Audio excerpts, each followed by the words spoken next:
Welcome to the Gaming's Greatest Generation podcast, where we discuss news, reviews, and all things video games with your hosts, the OG Leo Hawley, the overachiever Mark Lombardi, and Mr. Contradiction himself, Matt Harms.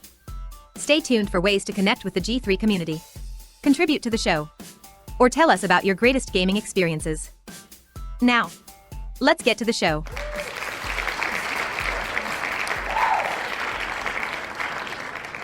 Welcome back, gamers, to another G3 show. The whole crew's in the house and we're ready to go. So pull up a seat, kick back, and relax as we talk about games and maybe share some wisecracks.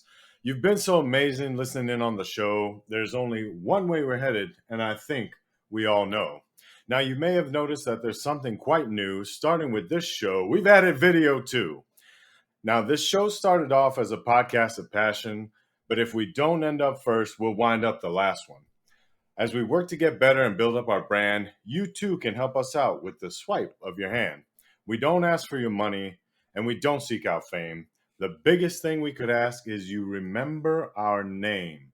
So share this show with a friend or give us a rate, maybe drop a voicemail. Anything would be great.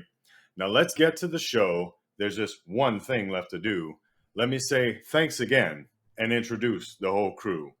Ladies and gentlemen, welcome back for another episode of the G3 Podcast. I'm your host, Leo, aka known as Ice on all things gaming and social media. And now, to hand off the mic to the one and only, the infamous Snipe90. What's going on, brother man? Hey, I'm no Dr. Seuss, but I'm here. Got some big, we got some big news. Let's kick it off. One fish, two fish, red fish, blue fish. And speaking of blue, wearing blue, but hopefully his mood is not for the discussions that we're going to have tonight. Mr. MowThemDown, what's going on, man? Hey, what's up, everybody? I'm happy to be here to discuss the news for this week. I guess we missed Christmas by a little bit with the rhyme scheme there, but that was good, bro. That was good. Well, thank you very much. You know, we got to try and introduce what we can. So as the rhyme did state, we got a new video format that we're going to try and use for y'all, and we'll see how it works out in the tubes, if you will. So luckily for us, the beginning of February has been pretty short by way of gaming news to speak of. So we're going to go ahead and talk about some of the news that is out there just real briefly, talk about the bigger stuff that everyone is, of course, aware of, and then we'll get into a discussion that probably not a lot of the general gamer population is tracking. So first and foremost, if you have been checking out anything regarding social media or gaming feeds, you're well aware that today was the release date for Dying Light 2 Stay Human. So the game that was joked about on Twitter as being 500 hours in length, and then several other tweets coming out talking about different lengths in the game, anywhere from 20-ish hours to 40, 50 hours to 500 hours. And so far, at least some of the early reviews coming in, pointing at the game rating somewhere in the range of about 75 to 80 on Metacritic. Again, this is super early feedback that we're seeing from some of the gaming media. But Matt, what are you thinking about Dying Light 2? Are you excited to get into it? How soon until we go ahead and have it in our library so we can play it?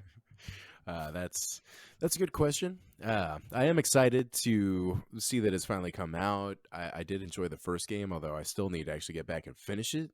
I will acknowledge that there was almost a bit of the fatigue with that game as well. It's one of those things where I think if you really kind of focus and stick with the story, then you're going to be able to get through it at a fairly decent rate. But there is a lot of the additional content out there, and then just kind of the structure and pacing of the open world, action and stuff. It does allow you to kind of spend a lot of time running around doing nothing. I wouldn't be shocked if that is at least a portion of the 500 hours that was being reported. So yeah, it wouldn't shock me if your mileage may vary, so to speak, with the game when you're playing. Could also be that the 500 hour calculation was also maybe being factored in with like the additional content and everything that they're planning to keep releasing for the game. So it's really kind of hard to say. I haven't gotten hands on it yet.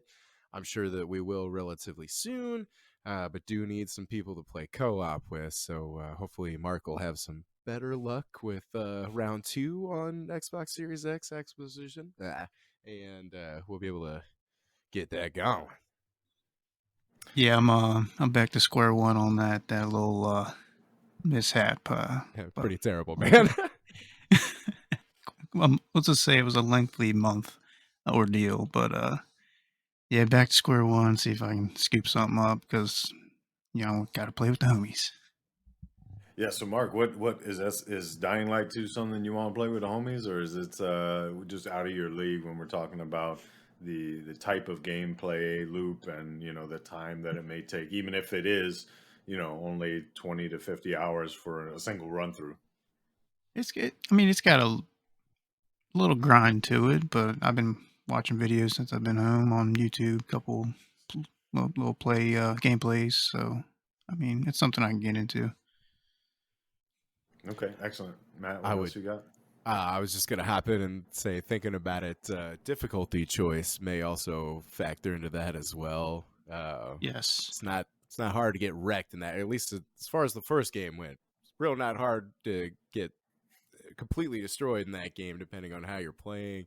If you're rolling through on easy, might be less of a concern. You might be able to just kind of steamroll through everything. If you're playing through on hard, you're pretty selective about like where and when and how you're moving through the city and stuff like that. So Yeah, wasn't there something of like a nightmare mode or something in the first Well, one?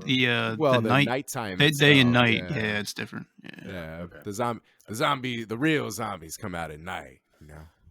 Okay, cool. Well, hopefully, we can get hands on the game, get hands on some of those zombies, and bring them to their knees, almost in the same fashion that we bring a bunch of little critters called Pokemon to the knees when we use them their Pokeballs. And Pokemon Arceus went ahead and released recently. That one is looking pretty incredible by way of, for a Pokemon title at least. We're seeing initial reviews of an 84 on Metacritic and a user score of 8.1. So, as far as Pokemon is concerned, that's a pretty big smash there. Mark, did you have? You said you played a couple more hours. Did you have some initial feedback on the game you wanted to talk about? Yep. Got some more playtime in that. So some of like my generation got some mixed reviews. Just because it's going on 20 somewhat years now, and there's still no voice acting. Kind of upsetting on that end, but as far as the gameplay wise, I like the way it's headed. As far as like the open world type of thing, not like a set, follow this route to this route to this route.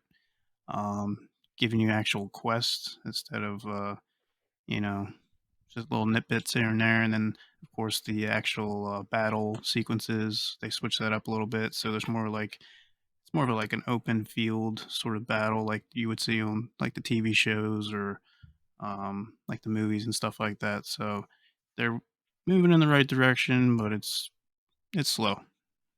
And do you feel like, at least from the stuff that I've seen, I haven't got my hands on it yet either. I might, I want to get. I mean, obviously, like in our private chat, right? You saw me make that trash meme because some of the initial impressions were like, we'll see. Do you feel like this game had some direct inspiration from open world titles like uh, Breath of the Wild, or maybe a Mario Odyssey or something like that? Well, it's funny. I saw something online. It was like a still image of Breath of the Wild, and then they had a still image of Pokemon, and it was like kind of like a same scene, but like yeah, exactly. So I mean, Nintendo's known for stuff like that, but like the only difference, of course, is the Pokemon graphics. It's kind of edgy, but it's always been like that. Yeah, I think I would love to see, eventually. I, it's a double-edged sword, and I feel like this is where I can kind of toss it off to Matt because he's gonna take it home run with this point.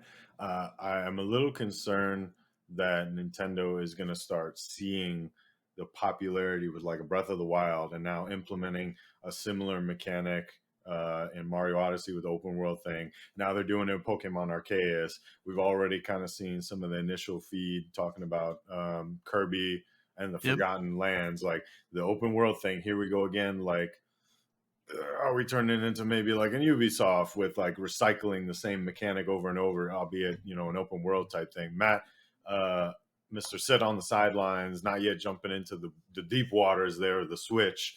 What are you thinking by way of this? Is that a fear of yours at all, that like you're going to see some repetitiveness with the ingenuity and the creativity on the part of Nintendo? I well, I mean, unfortunately, yeah. I guess I wouldn't say that it would necessarily shock me. That'll be disappointing, right? But I don't know. Realistically, Nintendo's sort of been making the same games for decades now, or whatever. Just with a shinier coat of polish, or whatever. Maybe a couple of new mechanics. Excuse me. So, it's I don't know. It's is what it is. It's the same everywhere else with everybody else. I will say that I mean I haven't really looked into it. Pokemon is far from my thing, but the fact that they did make it an open world game sounds kind of funny to me. Honestly, I'm kind of like, what? Uh, I am curious, I guess, for Mark as someone who's played it.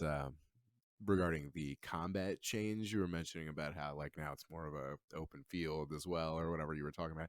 Now, is that really just more in presentation? Like, is the actual like combat mechanics, has that been changed in some kind of way, or is it more just you pick which one you're using and you pick which attack they use, and now it just looks cooler as it plays out? Because I'm not opposed to that. I'm just sort of curious to maybe clarify. Yeah, I mean the main difference, like before, it was you have a screen and it's one Pokemon, the other Pokemon has health points, and then it has a set list of attacks, and then you go, the other person goes. Now it's like an open field view wherever you're at in the map, and then it's like it shows you, it shows your Pokemon. You can move around.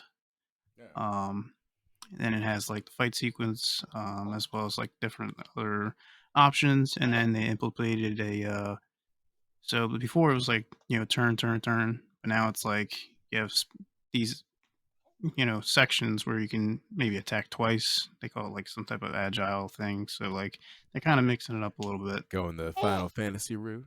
Yeah, exactly. Yeah. All right.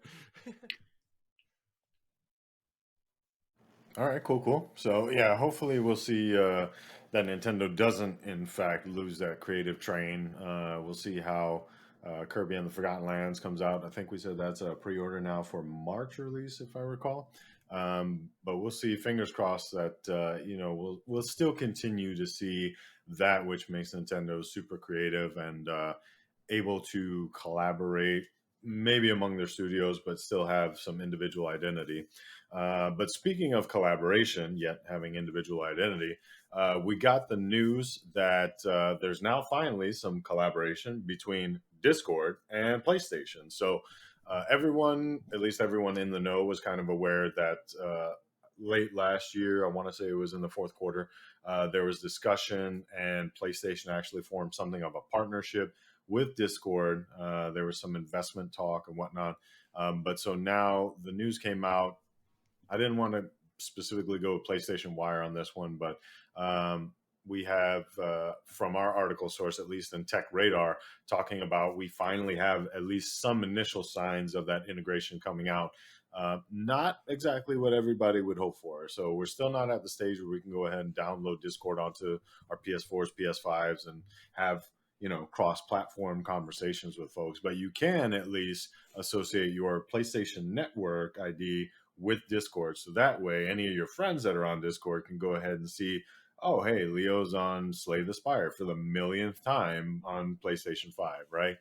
If you guys give me crap for that, we're going to have a discussion. But so, yeah, who knows what's going to come in the future? Presumably, there's going to be fully functionality integrated in Discord app into PlayStation 4 and 5 so that you can go ahead and have those cross-platform conversations and be able to chill with your friends, be it on Xbox or PC or whatever, and be talking about a game that maybe has cross-play enabled, maybe not, but at least you guys can talk about it. I don't imagine anyone has anything really to add on that one, aside from notes of disparagement and can't wait for it to actually be real. So moving right on into something that looked somewhat promising. PlayStation did announce and did host their latest state of play. Thankfully, they were pretty upfront about it, that it was going to be a deep dive into Gran Turismo 7. So Gran Turismo 7, long-running racing sim franchise within PlayStation. Actually, come to realize, I wasn't even aware, this is their 25th year. So this is their 25-year anniversary that they're coming out with. And 7 looks pretty good, I'm not going to lie. So I watched the video. Admittedly, it was a little bit slow for me. Ended up having to speed it up quite a bit. But it definitely goes to show some of the really great love that PlayStation has for this title and for this franchise. They've got photo mode that looks like they put a lot into it. They added a lot of pretty interesting like soundtrack stuff, so you can play the game and there's different modes where one mode it'll automatically play like music over, and it kind of dynamically ebbs and flows with how the race is going. And then there's another mode where you can kind of edit and remix that music overlay later on. There was another mode I can't remember for the life of me now, but nonetheless, it all looked pretty cool, super realistic looking. At least the stuff that they went ahead and actually captured on PS5. And this is ideally, non-coincidentally, coming out the same year and meant to be a direct competitor with the soon-to-be released and rebranded Forza Motorsport. So I believe Matt is probably right there with me, almost neck and neck by way of the racing stuff, at least in so far as the sim stuff, actually. Matt's more of a fan than I am. So I'm going to toss it off to Matt first. I don't know if you got to see this, Matt. Like, what are you thinking about Gran Turismo, about what PlayStation is doing here on the 25th anniversary of this racing sim? I think it looks great. I mean, I'm always, intrigued by the racing sim. It looks like it's a good development, I guess, successive iteration of the franchise, if you will. Those games always look incredible, in terms of their actual graphics. It's always hard for me, man. Like the Forza games, I feel like they look great and everything, and honestly, like hardware wise, when it comes down to one versus the other, like Forza may have a couple more actual rendered pixels or something. I'm not really sure, but something about like the difference between their engines and the way it handles lighting, or more specifically like reflections, refractions, like transparent materials and stuff like that, like headlamp lenses or like gauges in dashboard, whatever, like always seem to look better to me in a Gran Turismo than versus a Forza. Like the Forza, everything looks like too shiny, fakey or something. I don't know. Regardless, looks cool. I think the music rally thing is a neat little concept. As you mentioned, they are trying to put in a bunch of cool new music for you to listen to, and now you can apparently actually listen to your music and the sounds of the game or whatever at the same time, which is somehow apparently a first in the series. But yeah, so I'd say it looks cool. I think the PlayStation fans, players, whatever, have something to look forward to with this one. So yeah, thumbs up. Awesome. Mark, you got any thoughts on Gran Turismo 7? Yeah, just reiterate what Matt said about the whole glossiness between the two. It's, to me, I mean, I haven't played a Gran Turismo game in forever, but from what I saw from this one, it looked like it's a little more polished. Okay, cool. Sounds good. So we're going to go ahead and polish off this section, actually, and we'll go ahead and take a break, and we'll be back right after this. Heard something you liked? Maybe you want to showcase a great gaming experience? Or perhaps you just want to share a laugh with the crew. Join the Discord by using the link in the show notes. We look forward to you being part of the community. All right, everybody, we're back from that quick break. So as we move into our next one here, this is probably the biggest news of the week, right? And it was pretty impressive. So once again, similar to what we said about the whole Microsoft acquiring or working to acquire Activision Blizzard, we got some big news that maybe people didn't catch if they were under their metaphorical rock. But Bungie, the makers of Halo, the makers of Marathon, they've got a couple other titles under the belt, is now going to be joining PlayStation Studios formally. So this news came out. I've got the PlayStation blog up here as our main source, but this was announced on January 31st. So technically still last month's news, but you know what? Everybody heard about it like first thing Monday morning. So pretty impressive stuff, basically. The quote from, I'll maybe get a couple quotes here, but this one from Herman Hulse, the head of PlayStation Studios, said, quote, I'm absolutely thrilled to announce a new member will be joining the PlayStation family. I've been a fan of Bungie for many years. I've admired and enjoyed the games that they create and have great respect for their skill in building worlds that gamers want to explore again and again. Bungie makes games with outstanding technology that are enormously fun to play. They also have unmatched dedication to the communities that play their games, and everyone at PlayStation and PlayStation Studios will be excited about what we can share and learn from them. I have spent a great deal of time with the senior team at Bungie, and it is clear their experience and skill are highly complementary to our own. We will be ready to welcome and support Bungie as they continue to grow, and I cannot wait to see what the future holds for this incredible team. End quote. And once again, that's from Herman Hulse, head of PlayStation Studios. But I think that says a lot about how they feel about it. There was another quote that I'm not going to get into because it's just going to belabor the point some more. But it came from Jim Ryan, the head of PlayStation Studios, or excuse me, the head of Sony Interactive Entertainment. And it was pretty telling, although I found it pretty interesting. So they basically out and out said Bungie is going to be part of PlayStation Studios formally. However, they're going to maintain their independence. Any games that they currently have will remain multi-plat, and the wording that was used actually leaned to any future games that Bungie comes out with are going to as well be multi-platform. So I'm going to tie this also in with the second piece of news, this one out of MSN. Um, a little inside baseball. I did find this information initially from another source, but we only like to talk about the credible sources. So I was scouring the internet to find out. And so luckily, MSN had this. But the article, which came out just yesterday, is titled Sony is spending $1.2 billion to retain Bungie staff. I found that kind of interesting. So basically, it's a super brief article, one of those kind of snapshot things.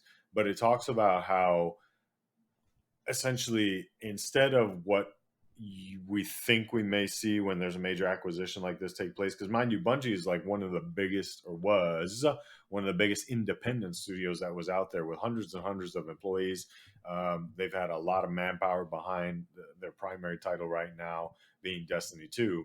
And a lot of people, at least the going consensus, right, is when there's a major acquisition, a lot of the existing staff, whether they be the upper echelon leadership or whether they be, maybe some of the folks that do considerably similar duties to the entity that they're merging with, leave ship, right? They get out of there or they're let go of or something to that effect. But this actually speaks in the opposite direction, that PlayStation is really trying to keep all their Bungie staff on board.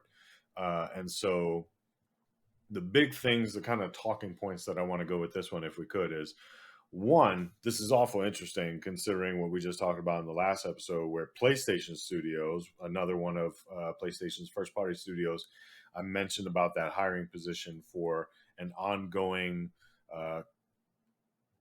ecosystem, if you will, in an online game, right, where they're going to try and monetize and keep you engaged, et cetera, et cetera. And now they're bringing Bungie on board, which is renowned for having one of the longest running, most engaging type similar games out there, that being in Destiny 2. I wonder to myself, okay, Bungie goes ahead and they get to still maintain some level of autonomy. They get to still put their stuff out multi-plat. They get to have creative independence. PlayStation is going ahead and giving them $1.2 billion on top of that initial purchase price, which was somewhere around, I want to say it was $3 billion. Really, it seems to me like Bungie made off like bandits. Like the normal consensus of we're part of this new entity now, we need to conform, is not going to be the case here at all by what I'm hearing. Mark, what do you think about this one? Did Bungie actually make out like bandits? Like, are we thinking that they're going to go ahead and just not really even be a PlayStation studio in form and function? Well, yeah, just like the whole Microsoft acquisition, I feel like them joining the Sony, it gives them the backing for, to take, Destiny 2. I mean, it's a beautiful game. It came a long way from the first game, so like it just paves the way for like maybe new IPs with them, and just coming out something big, just as Halo was. Yeah, and I think it's funny that you mentioned Halo. Like the amount of this is the part as a core gamer, all of us are right. This is the type of thing that irks the crap out of me because I'm looking online and I see a lot of these fans that are, for lack of another word, ignorant to how this stuff works, right? Like, yes, PlayStation has gone ahead and acquired Bungie, but they didn't acquire the Halo IP. And for some reason, a lot of people were going down that road. They were like, yes, PlayStation now has Halo. And I was like, no, you're so off the mark there, right? Matt, what do you think? Is this like, should this be super confusing for people that the studio that was kind of long time associated with Xbox for the Halo franchise, and then kind of had their own thing going on, their partnership with Activision Blizzard. Is this like another feather in the hat for Bungie? Do you think this is going to be a long lasting ownership partnership here? Honestly, I don't know. I just think it's tight that PlayStation's gonna have Halo now, bro. But Stop it! Stop no, it! no, no, Just no. stop it! Stop. No, I don't know, man. I believe that it's cool for probably a better situation for Bungie than it is for Sony, but I'm not really sure what Sony's end game is. I mean, this is clearly like the opposite kind of a play of what we're seeing from Microsoft, so I don't know what they're actually going for here. Could be that maybe, per what you said on different occasions and in different episodes about, Sony really losing the PR game. Maybe they're trying to maybe claw some of that back through this, but I did see somewhere where they were also saying that, well, with Bungie's help, we're going to, go ahead and release 10 new, live service games by 2026 or whatever. It's like, what? So, I don't know. It's hard to say where this is going to go. I do think that the terms of the agreement, if at least what has been stated publicly is actually accurate, is like a kind of a super strange business transaction or whatever. We're going to purchase you, but basically we just now get a cut of everything you do or whatever. You guys just keep doing whatever. It's like, I mean, that's about as best as you can get as a company or whatever for it to kind of offer. So congrats to Bungie. That is incredible. Hopefully that works out well for Sony. I'm not really sure what to expect there, but yeah, I mean they're making moves. At least got them a headline, so that's good. So I'm interested when you said this seems like they're doing the opposite of Microsoft's strategy. What were you going at when you said that? What were you alluding to? Well, I mean it's and not necessarily maybe directly toward the Activision Blizzard thing, although that will remain to be seen, I guess. But Microsoft, doesn't necessarily want to come in and control, but it certainly seems like there's maybe a greater level of some sort of involvement or whatever than no, they're literally just no changes other than you guys send us a little bit of the money or whatever. That I'm not sure if that is quite the same. Certainly with more respect toward the purchase of the IP that you're getting. Like that's what the whole game is for Microsoft. Like it's all about collecting as many IPs as they can, having them, under the fold with the Game Pass thing so that they can sell the subscription thing. This sounds like Sony's like, well, we're buying Bungie and we're going to continue to try and sell games, as retail units or whatever, which could work, but then the whole, well, they're going to be available wherever. Now, of course, I guess it remains to be seen whether or not that's just going to be PlayStation and then PC via PlayStation, whatever they're trying to maybe do to make your fantasies come true, Leo. But yeah, I don't know, man. We'll have to see. It's curious. I'm not really sure how you are going to be trying to bring out that many live service games all under the, I guess, influence of Bungie as well. But yeah, I don't know. Good luck. Yeah, I think that's the thing that actually concerns. So first off, I'm gonna go ahead and play devil's advocate to at least a bit of what you said, because yeah, we have an actual example of what you said, where Microsoft comes in and that's the Bethesda acquisition, right? Like from everything we've seen thus far, there hasn't been a lot of we're Microsoft, we own you now, we're coming in and we're going to take over stuff. Like we haven't seen that. If anything, people have said no, we're still allowed all the creative independence and everything that we had previously. Just now, we get bigger checks and we don't have to go hunt for the backing. Right. Which I mean is cool. I don't have any direct anything to point to. And admittedly, that was maybe the lesser point there. I still would be shocked if there are absolutely like no standards to which you would have to adhere or conform. You know what I mean? It's probably not like, yeah, you can go ahead and make the next Postal game or whatever. Go for it, but yeah, beyond that, I'm sure it's nothing like super invasive. But maybe it's less about like the direction of the game or like what your game has to be. My concern is more about like try and figure out a way to monetize stuff or whatever, make some skins, make some whatever, just make sure that you can sell stuff to players in the game. I'm assuming that Sony's probably going to go for that also, since that's what's Destiny's been all about. Bungie making their money, I guess, and platform holders getting a take on that. So I don't know. Maybe that was part of where Sony's mind was at. They're like, all right, well, we want to snatch up at least some of this live service revenue that exists out here and more of the major mainstream market until one of them wants to throw down on 2K for some NBA stuff, or EA for football or whatever, and everything else, I guess, that they got going on. Microsoft already bought Activision, so they got that Warzone money. But yeah, we'll see about that. So I mean, speaking of Warzone, it already came out.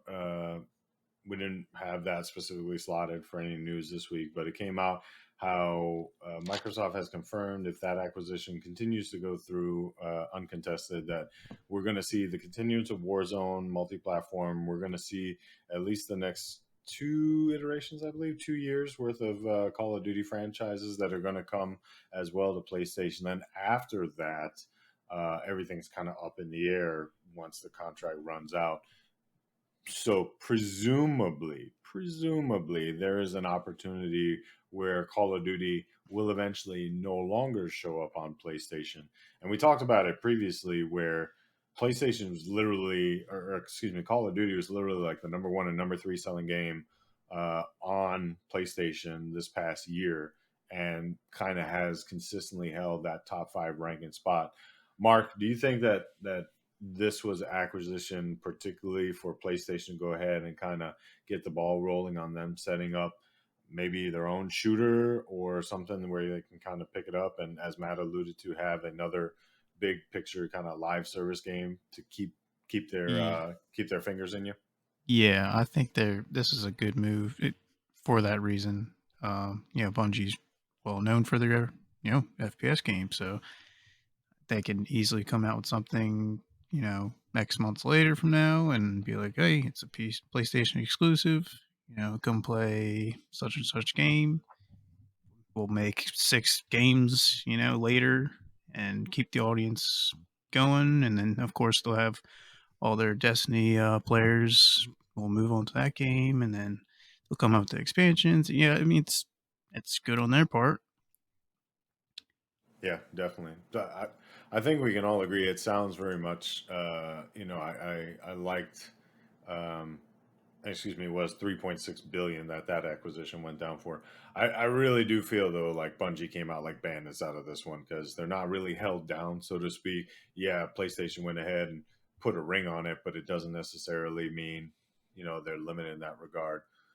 Did you want to close us out in this section, Mark? Did you have something else? Yeah, I was just gonna say, like, is this the start of something? And I mean, are they gonna try and get Capcom next and Square Enix and those studios and capture the Resident Evil and Mega Mans and stuff like that? So, I mean, I could see it happening. Yeah, there was definitely the social media sphere was abuzz after this news, right? I think Jeff Keighley himself, who again, he's not the end all be all gospel when it comes to insider knowledge with gaming, but even he said, hey, more or less buckle up, because Sony themselves have said this isn't the last acquisition to happen.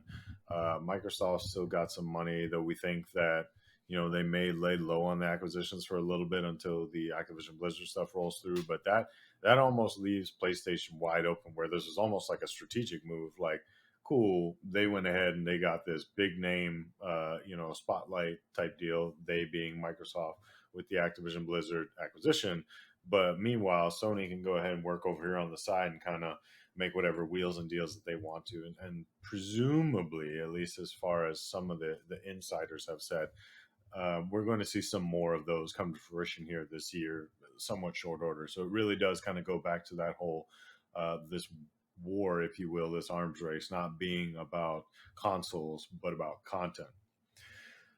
All right, gents. So we're pretty much done with the news, and for all of our listeners, now you can take a breather, and we are actually going to take a quick breather, and we'll be back right after this.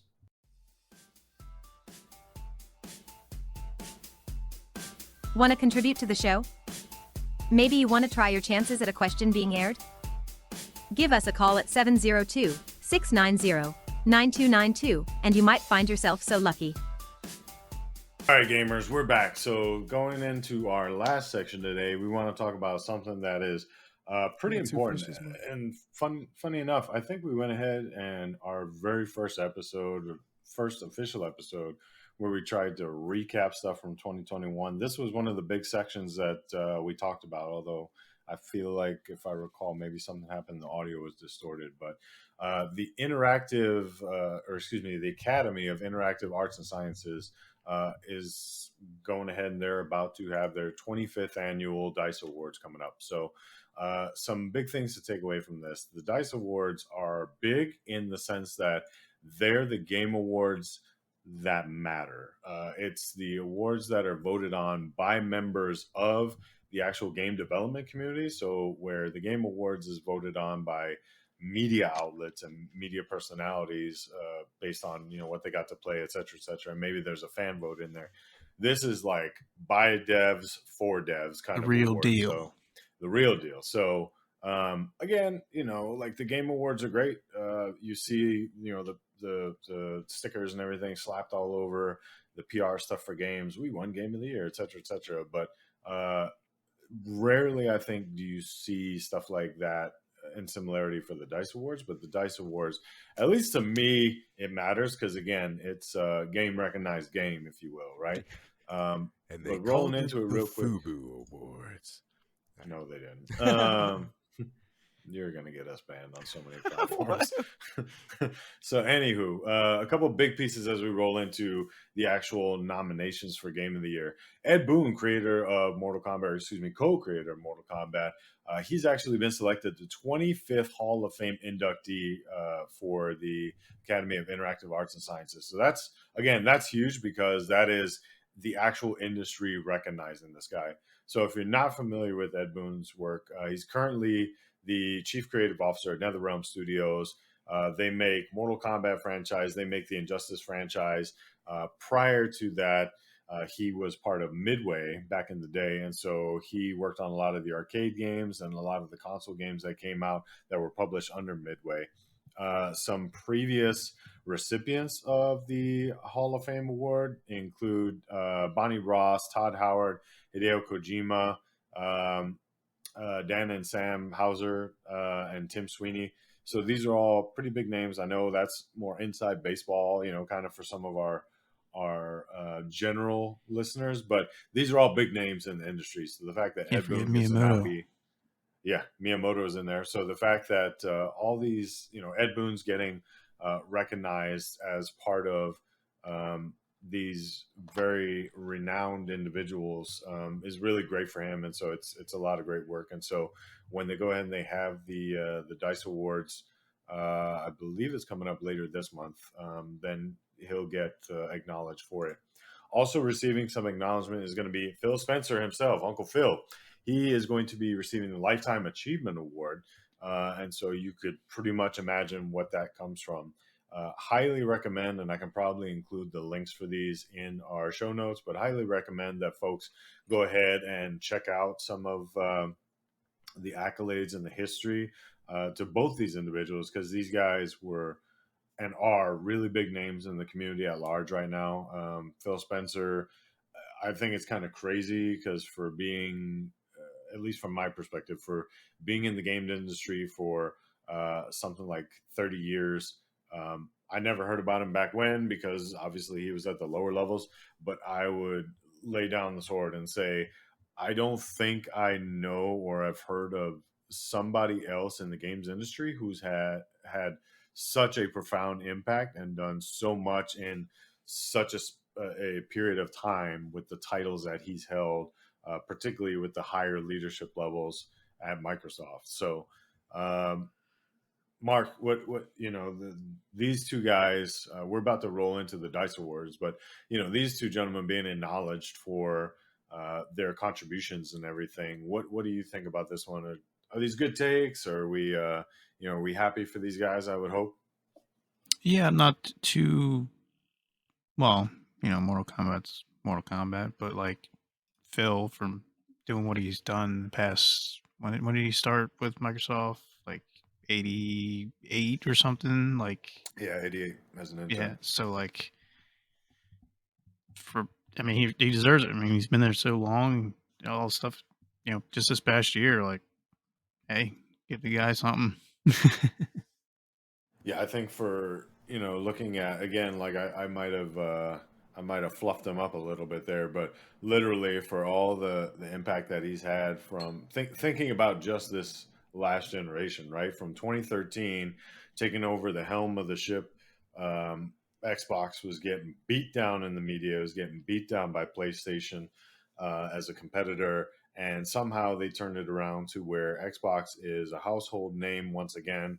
They've had a couple heavy hitting consoles that people want to get their hands on, even to the point where they have to, go ahead and fight GameStop to get a hold of it. Little jab at Mark's situation there. Hey, appreciate that. Dude, yours is an unfortunate one. But introduction of Xbox, cloud gaming, like a lot of monumental impacts, and I think a lot of that's fueled by the stuff we've heard of him in the past, like leadership qualities, mentorship qualities, and just being downright a gamer, like understanding how the industry works, understanding what people want to play, how they want to play. Matt, what do you think about this one? Do these guys deserve the accolades that they're being put up for? Yeah, I mean, I'm certainly happy to see Ed Boon get some recognition. He's got a prolific, I guess, library of titles that he's worked on and everything. And obviously, Mortal Kombat has been huge for every American, boy that wanted to rip somebody's head off and be like, "Oh my god!" With Phil, it's more, I guess, with Phil, it's kind of a thing of like just his impact on the industry at large. You know what I mean? I don't know. I guess I'm not familiar with any specific like video game he's put together or helped to develop, but yeah, I mean, he's certainly made moves, some pretty monumental stuff recently, but yeah, I thought it was pretty cool to see that he started out as an intern all the way, way back when. I guess it's like, oh yeah, look, there's somebody moving his way up to the top. It's cool. So yeah, good for them.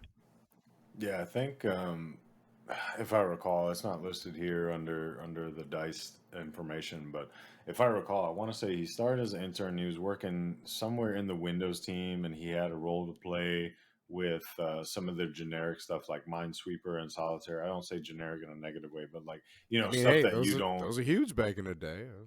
Yeah, right. So I believe I remember hearing something like that. So I could be wrong. I reserve the right to be wrong, but that's what I thought. So yeah, these guys are definitely well deserving of acknowledgement and kudos, as are some of these other DICE Award nominees. So we wanted to go ahead and kind of talk about this beforehand, and we tabled this discussion from the last episode. And surprise, surprise, we didn't get to really discuss it a whole lot on how we wanted to tackle this. So opening it up for suggestions, Mark, you got Is there a particular format that you think we should maybe address some of these DICE Award nominees? No, I don't know. All right, cool. Matt, any suggestions? I got an idea, but I'll open it up to you first. I mean, I'm happy to just roll through. We can kind of comment on categories, whichever categories we enjoy. Otherwise, I can just start throwing out stuff that I appreciate seeing recognition for or whatever. But yeah, no, I mean, we can just kind of roll through the list if you want. Okay, so let me maybe see take a deep breath here, which and I'll of at least the announce 5 the or however categories. many we agree most with, I guess, for the various categories or something. I don't know. I think what we can do is so we'll go ahead and we'll have like a brief discussion here, but then for each category, we don't like realistically. It doesn't matter what we think. Like, you know, unlike the Game Awards where there's at least a fan voice and whatever. This is developers, right? So we can be like, oh yeah, Capcom takes everything away, and we're like completely out to lunch on that. So what we can probably do is I'll just run through the categories super quick here, and then we won't belabor the point. If there is a particular category that each of us feels that we really want to speak to, we'll take maybe just a couple minutes to talk about that. So the 25th annual DICE Award finalist categories boil down to outstanding achievement in animation, outstanding achievement in art direction, outstanding achievement in character, outstanding achievement in original music composition. I'm going to skip the outstanding achievement because you guys are getting the hint there. Audio design, story, technical achievement, action game of the year, adventure game of the year, family game of the year, fighting game of the year, racing game of the year, role-playing game of the year, sports game of the year, strategy simulation game of the year, immersive reality technical achievement, immersive reality game of the year, outstanding achievement for an independent game, mobile game of the year, and online game of the year, as well as game design, game direction, and then an overall game of the year. So real quick before I toss it over, I'll let Matt go ahead and take a point on this one. One thing I wanted to go ahead and highlight here, DICE, and this is kind of along the lines of why I have a little more respect for them. They actually did the thing that is my chief complaint about the Game Awards. They broke down the sections respectively. And I say that like when we think of the Game Awards, what do we see? It's like best racing or flying or whatever, right? They compile these things, racing and sports, right? They take these things that in the past maybe didn't have the oomph or the amount of nominees to go ahead and have its own category, and they just kind of lumped them together. Whereas DICE recognizes that, hey, we do have enough nominees in each of these categories now, they can break out and have their own thing. So I have a lot of respect for DICE in going ahead and recognizing candidates within respective categories, so it's not essentially like an unfair fight, if you will. So Matt, which one of these, if any, kind of stands out to you as something you're particularly interested in? What are the nominees, and then what are you kind of rooting for? Not that it matters, or if you want to justify why it's special to you. I mean, game of the year, It Takes Two. We've already well established that, so we don't really need to go over that again. But that's it for the show. Yeah, that's right. Yeah, and that's it. We're gonna bring it to a wrap. Yeah. No. Otherwise, I do want to call out. I think it's funny that Call of Duty got nominated for an outstanding achievement in art direction award. I haven't played it, so I don't know. Maybe, I guess, but that one kind of surprised me just seeing that on the list, frankly. One thing that I did want to point out, I guess, is that I guess something that I'm always interested in is audio design. So the outstanding achievement in audio design category, they've got 5 games right now. Can't say I've experienced 2 of them, but 3 of the 5 certainly have great audio. But the list of nominees are Forza Horizon 5, Halo Infinite, It Takes Two, Ratchet and Clank Rift Apart, and Returnal. Now, I don't know about Rift Apart. From what I've heard of Returnal, it's supposed to take full advantage to great effect of Sony's whole 360, virtual, reality sound stuff or whatever. So I get that being in the list. I'd be curious to see if it takes the top, but obviously we know that Leo's a fan of Forza in this regard. It does have some great sound. I honestly kind of think Halo maybe should get it. I haven't played Ratchet and Clank, so I don't know, and I haven't played Returnal, so I don't know. But Halo Infinite with their audio, I actually have been pretty impressed. Like everything in that game sounds real good. So yeah, I'd be curious to see who comes out on top on that. Otherwise, Battlefield 42 getting a nod for technical achievement is hilarious, and I'm gonna throw my phone away after that one. That's retarded. Whoever wants to take on something else, go ahead. All right, Mark, what stands out to you? What's a significant category of interest, and give us some thoughts on it.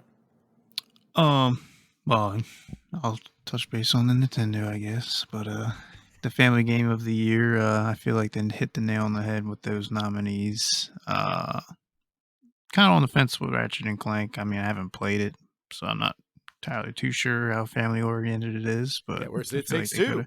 Where's it? Yeah, exactly. But Animal Crossing, that's a heavy hitter. Superstars as well, and then they have MarioWare, Get It Together, and then this Cozy Grove game.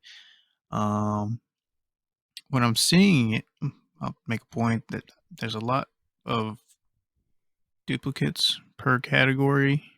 I feel more on the DICE Awards than there was the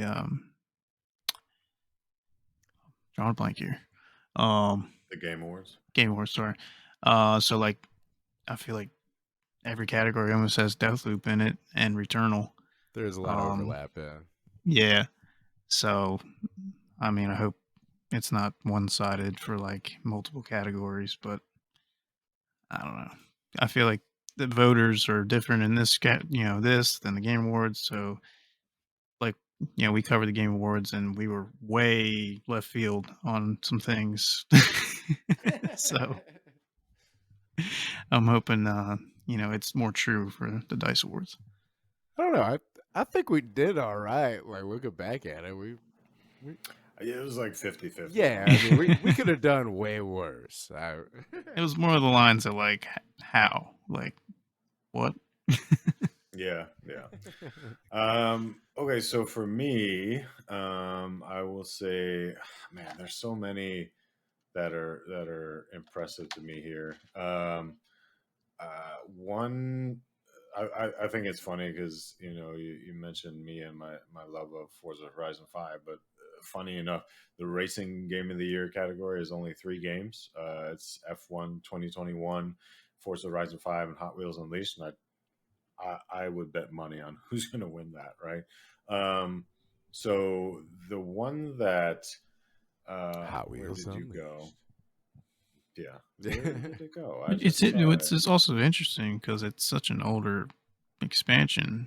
Like I feel like they could have threw something else in there. The expansion, the Hot Wheels. No. That's not. No. It's a different full game. title. It's its own set. Yeah. I'm thinking the Forza You're expansion. Thinking of the Forza expansion. Sorry. Yeah, it's not that. Disregard. That would have been funny though. Unleashed. Yeah. Yeah. Hot Wheels Unleashed was. We're bringing back this expansion from the third Horizon. Go against. No, it's Hot Wheels Unleashed is a fully licensed game. I think it came out like a $40 price point on most of the platforms, and from what I heard, so think the fun that you had when you were playing Forza Horizon 3, that Hot Wheels expansion, and then put it in the form of a whole game, and that's pretty much where they were going with that one. Icarus, Icarus. Inside joke there, guys, if you've been catching along. Yeah, cool. So where the hell? Oh, sorry. I wanted to highlight the independent game of the year. There we go. Outstanding achievement for independent game. Because the nominees they had are Death's Door, Inscription, Loop Hero, Sable, and Unpacking. And so Inscription, Inscription, we've seen a lot. I haven't got to play it yet. I've heard a lot of great things, but it's nominated in quite a few categories. So I'm going to trust that, that is a pretty stand-up game, a quality game that you know, it was even nominated for a couple Game of the Years. And then Death's Door. To fast forward a little bit, I want to give my rooting for Death's Door. What I got to play, I'm going to get back into that here shortly. But what I've got to play, I can really see where people are making kind of the Zelda top-down comparison, if you will. The music and sound effects are on point. The gameplay feels tight and consistent to the point where, you know, if you die, it feels like an honest death. It doesn't feel like the game was, you know, cheating you in any way. So I'm going to give it to that one. The reason why I am rooting for this category, though, is because with all the talk of consolidation in the games industry, people got to remember that it's indie games that go ahead and bring out some of these breakthrough ideas, right? So Death's Door, not really a whole lot different per se. It's great in that it has a couple callbacks to, like I said, Zelda and some other really renowned games, and gives you that feel good about what is sorry, these guys are going crazy in the chat right now.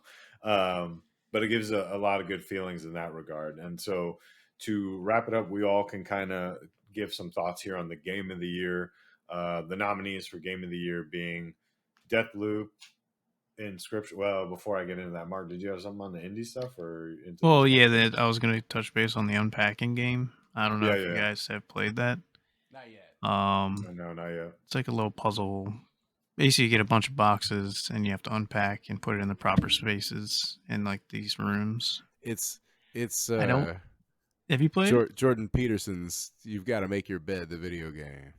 Yeah, pretty much. I was like, I was looking at the list and I was like, how's that on there? At the same time, I've heard actually like a lot of good things about it. You know, it's I guess some sort of catharsis, I guess, or whatever. So yeah, I don't know. I'm actually not too surprised to have seen that on there. I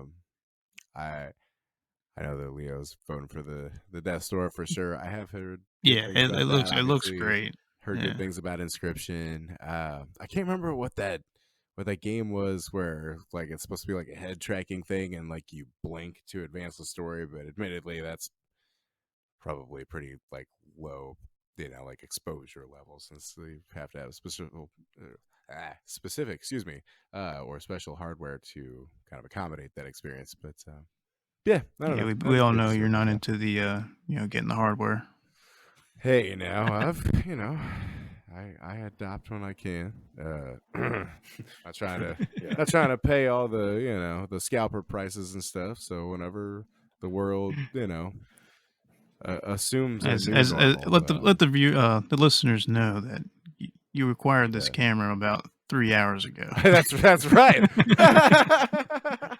It was like, hey guys, we should probably start doing the video broadcast. And it was like, Matt sends a screenshot. All right, I just bought the camera. All right. Okay, well, you gotta tell it properly. First, I was like, all right, well, I guess if I'm not in this one, then, you know, let me know so I can figure out other plans for this evening. And it was like, nah, I guess I'll buy one.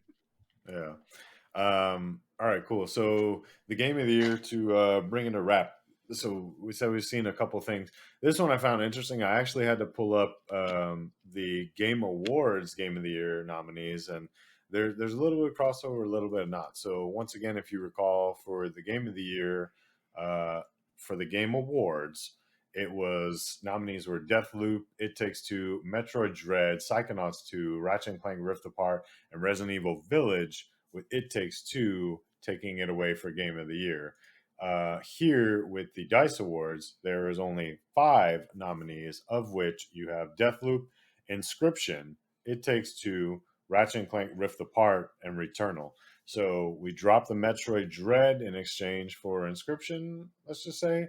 And then, unfortunately, we also dropped Psychonauts 2 altogether. So, again, this is by the devs, not really by us, or we don't have any votes in this one.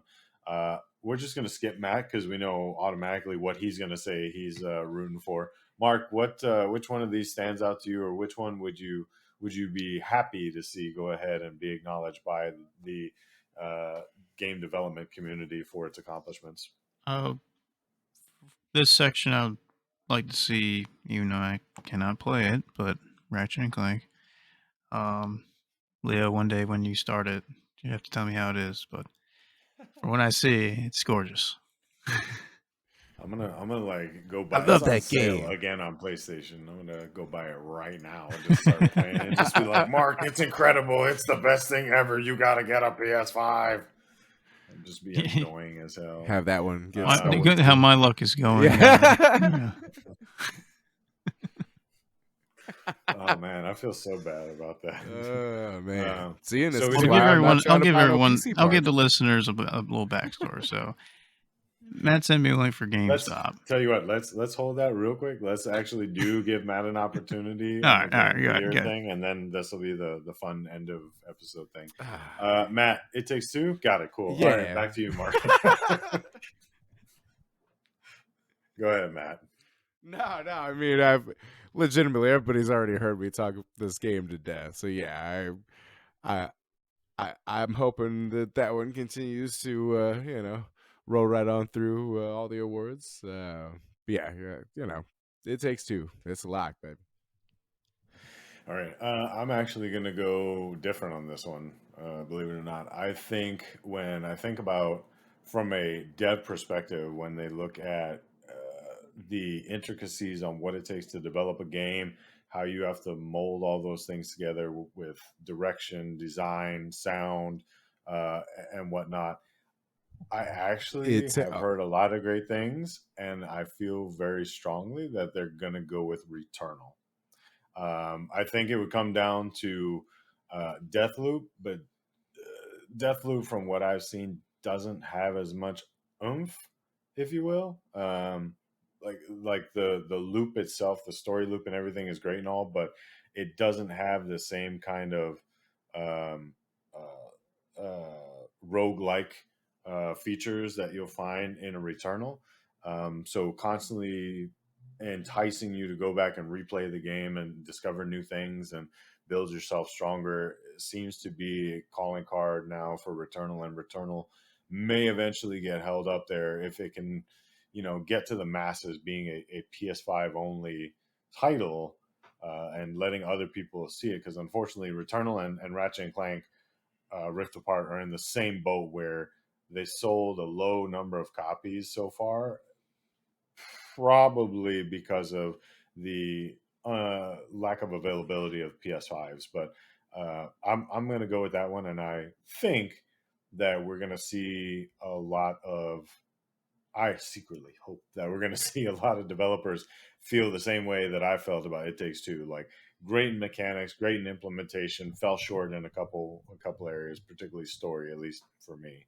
So going back around, Matt, did you have anything else on this section, or do you want to go ahead and just roll right into what you've been playing, what you've been doing? Yeah, no, I'm good on discussing the game of the year. Mark, did you have anything else you wanted to say on that or anything? No, I think we're good. All right. I guess insofar as what I've been playing, what I've been doing, I've been playing this Rift Breaker game on Series X. It's on Game Pass now. If anybody wants to check that out, I believe both on Xbox and on PC. It's kind of like a hybrid twin stick shooter RTS tower defense game, and it's how much sneezed. Excuse me. It's pretty cool. It's got a nice combination of the various elements in those genres. You've kind of got some base building, resource management stuff, technology, researching stuff. Wow. All right. Well, at least my mic hasn't cut out for that. Otherwise, it's got, the twin stick shooter action kind of going on all at once while you're trying to manage your base and everything, explore out and do whatever. I've played a limited amount of it at this point, I assume. But it's got like some really frantic action in it and just a cool blend of these different kind of genres to make it kind of a unique thing of its own. It's pretty neat. I definitely recommend you guys check it out. Definitely recommend all the listeners that have the ability to check it out. And of course, if you have the Game Pass subscription, you're already paying for access to it. So get on it. What a novel idea, taking advantage of the subscription you Right. already pay for. All right. Thanks for that one. Mark, what you been playing? What you been doing? Where can we find you? So now that we know that that's Matt's Slate of Spire, um, aside from my month-long ordeal trying to get this Xbox, um, that come this We're gonna morning, have they him tell finally. the story. No, I'm not gonna go too far in it. Just beginning of the year, just say, Matt, send me a link, GameStop, go ahead and buy this. Went ahead and bought it. 4 weeks later, this morning, they say they finally, after many FedEx delays, they lost my package. They're like, all right, we're just gonna give you a refund. So back to square one on that.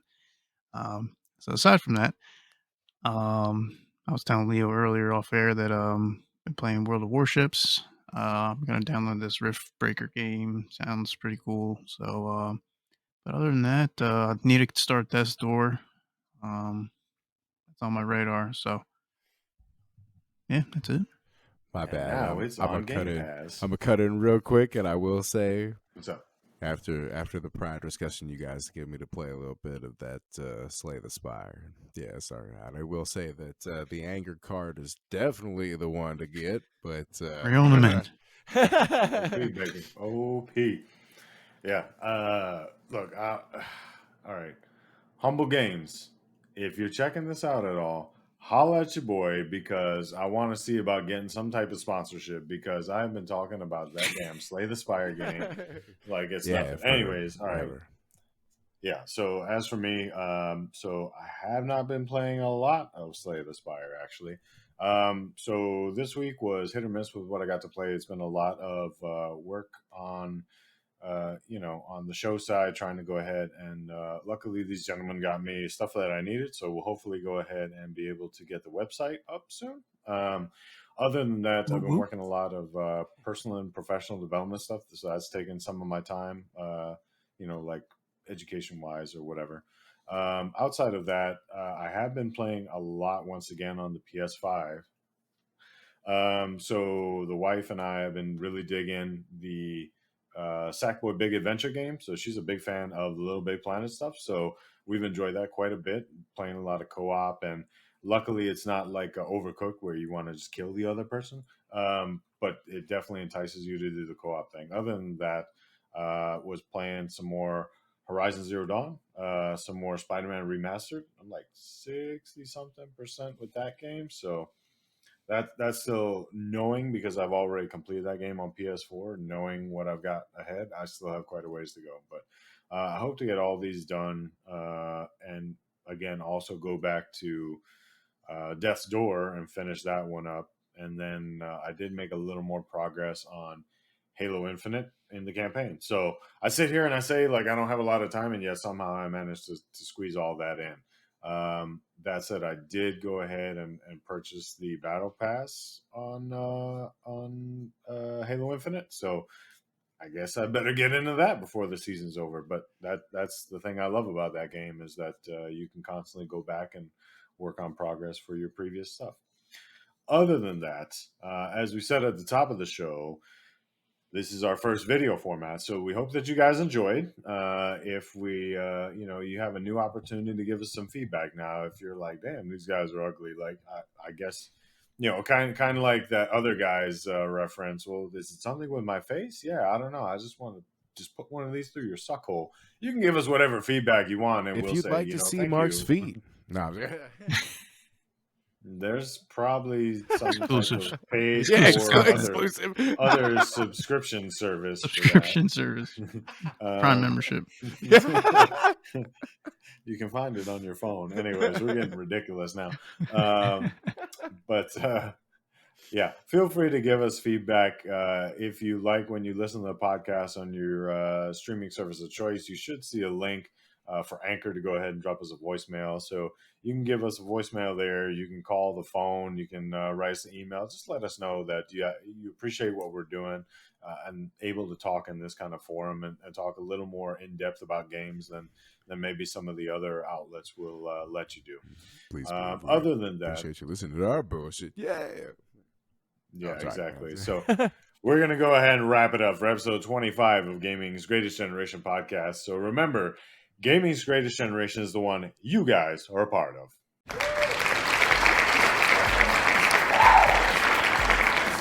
Thanks for listening to the Gaming's Greatest Generation podcast. We hope you enjoyed your time with us today. If you have any feedback for the show or would like to contribute ideas, feel free to call 702-690-9292 or email us at gamingsgreatestgeneration@gmail.com. You can also join the Discord community by following the link in the show notes. See you next time.